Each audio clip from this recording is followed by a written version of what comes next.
Čaute YouTube, dotiahli sme to do 3. vlogu. Michaleme to máme pro poisťovnu. 1000 followerov, oh my god, that's huge. Nikdy som na tým ani tak neuvažovala číselne, lebo vždy keď som sledovala nejakého obľúbeného youtubera, ktorý stále mal cieľ, môžeme si nejaký zadať, čo tak, ak by sme to znásobili, dvojnásobili. Poďme na 2000 followerov. A viem, že Peťo sa blíži k 1 000 000 followerov, takže môže ho aj moja komunita podporiť. Týchto 1000 ľudí, choďte na jeho kanál a dajte mu follow. A bude zase o kúštik bližšie jeho snu. Bude mať milionára. Inak hľadám Peťovi dárček z dovolenky. A kto ho pozná, vie, že musím nájsť proste niečo špeciálne. Všimla som si aj jeho pasiu pre bizarné magnetky, ale nie som si istá, že či to chce aj zmiesť, kde nebol, takže nájdeme niečo iné. Lásy, čo tak takúto veľrybu na stenu?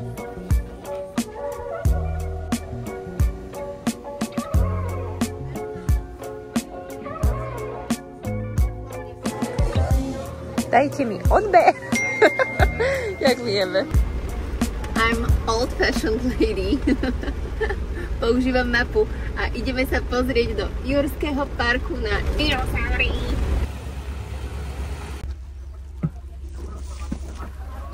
Ja som sa fakt snažila byť pekná vo videu.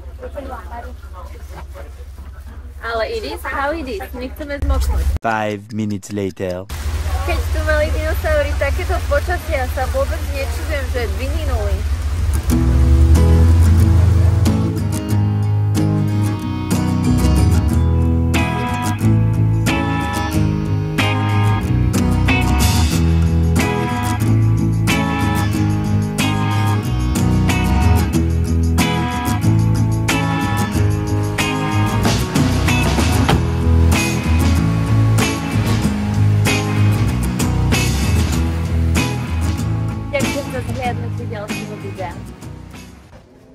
Zaujímalo ma, ako je možné, že Havaj má tak veľa bezdomovcov.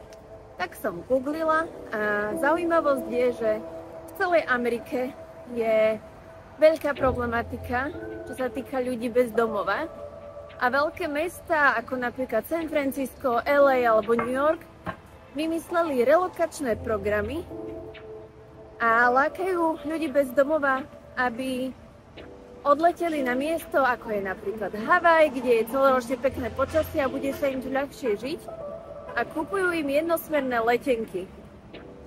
Kritici hovoria, že to nerieši žiaden problém, iba ho posúva na iné miesto a na tejto dovolenkovej destinácii to naozaj cítiť, lebo toto má byť oáza pokoja. A večer už idem radšej čím skôr na izbu, lebo sa tu necítim úplne bezpečne. Je tu hrozne veľa feťakov, ľudí, čo vykrikujú, nosia si celý svoj život so sebou v košíkoch. A napríklad v mojom hoteli nemám fitko, ale fitko je v sestierskom hoteli, kam som chcela ísť, ale teraz sa fakt bojím, nebudem to riskovať.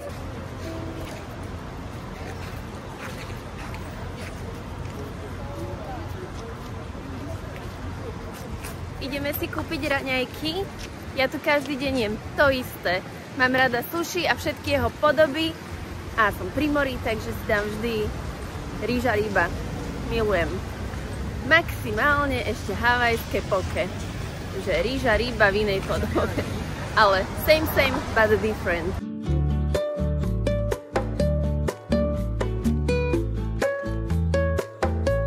Vezmem si matču, jedlo, sadneme si na pláž, najem sa a budeme cestovať ďalej. Takto keď som ovešaná s taškou, s uterákom, teraz si vezmem ešte jedlo, tak mi to vždy hádže flashbacky na dovolenky z detstva, keď som cestovala s rodinou do Chorvátska a mamka nám vždy nosila termosky, mraziarničku, takúto prenosnú, kde nám nabalila veci, aby vydržali celý deň na pláži.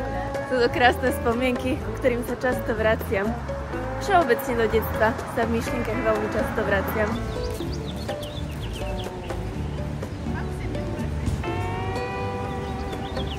Keď som bola malé dievčatko, spomínam, ako som behávala po pláži holá. Cítila som slobodu, že mi nič nezavadzia, veľmi som to mala rada. A ostalo mi to aj doteraz, že keď som niekde v Španielsku alebo v krajine, kde je to normálne, tak si dám hore bez. Ale túto kultúrne nie je OK a na YouTube už vôbec nie. Ale čo som chcela povedať je, že som nedávno videla neuveriteľne silný dokument v síti. Je to česká produkcia. Okamžite si to choďte pozrieť, lebo to celé zmenilo pohľad na vec. A dnes si neviem predstaviť, že by som pustila svoje dieťa holé bežať po pláži, lebo je tak veľa chorých ľudí vo svete, že by som ho chcela chrániť. Nehovorím, že to, čo spravili moji rodičia, bolo zlé alebo chyba, vôbec nie, veď ja z toho dnes benefitujem. A strašne sa teším, že mám pozitívny vzťah k tomu telu, že mi je nahota prirodzená a ovplyvňuje to aj môj intimný život k dobru, takže malo to benefity, ale dnes už som veľmi protektívna. Deti nemám, ale ak by som mala, tak asi by som ich hole nepúšťala nikam. Toľko za mňa k tejto téme.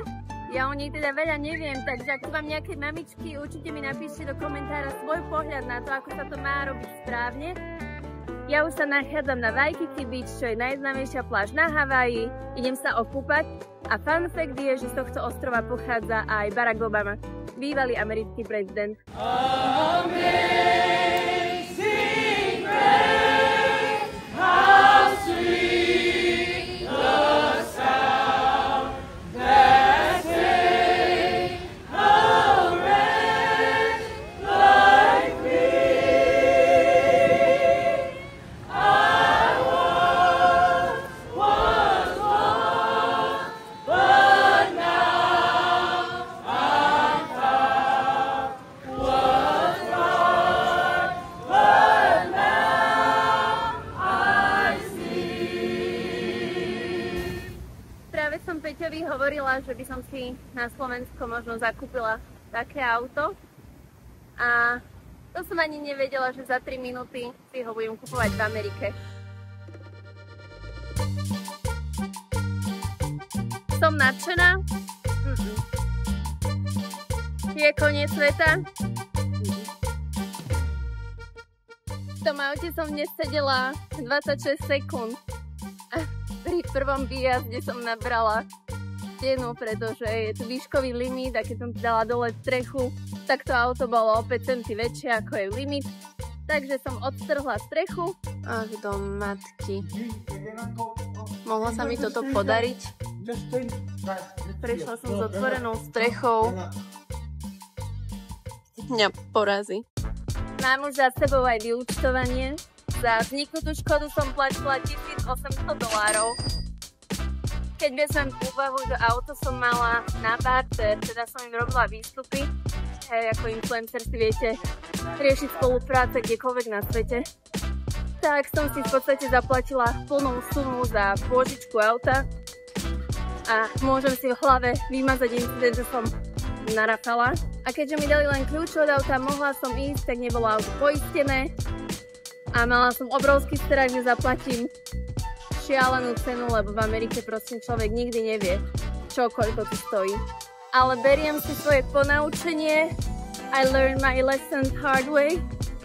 Ale som rada, že sa nikomu nič nestalo. A keď nejde o život, nejde o nič. A premýšľam nad tým aj tak, že mi to možno pomohlo a ochránila ma táto situácia pred niečím horším, čo sa mohlo stať. Takže I'm blessed. I'm fucking blessed. O nič nejde. Je tu možnosť si prenajať ešte takéto. Lásonka, toto sme my dvaja. Na dôchodku. Nebudem ti vôbec klamať, dnes bol pre mňa stresujúci deň. A keďže nepijem ani nefajčím, prišla som sa odventilovať do fitka. Môj Peťo ma inšpiroval, lebo on si robí stále také nejaké osobné challenge a v rádiu spravil napríklad dnes 300 klikov. Ja kliky neviem. A nie, že by som si chcela súťažiť, ale inšpirovalo ma to a dnes som si spravila 100 brúšakov, chcem si spraviť 100 drepov a potom si spravím nejakých 100 tlakov a pôjdem už iba plávať. Každopádne viem, že toto nie je vôbec štandardné cvičenie, veď cvičím s trénerom, takže viem, ako má dobrý tréning vyzerať. Toto pre mňa nie je tréning, je to skôr taká zábava na odreagovanie a zmenu myšlienok. Poďme na to.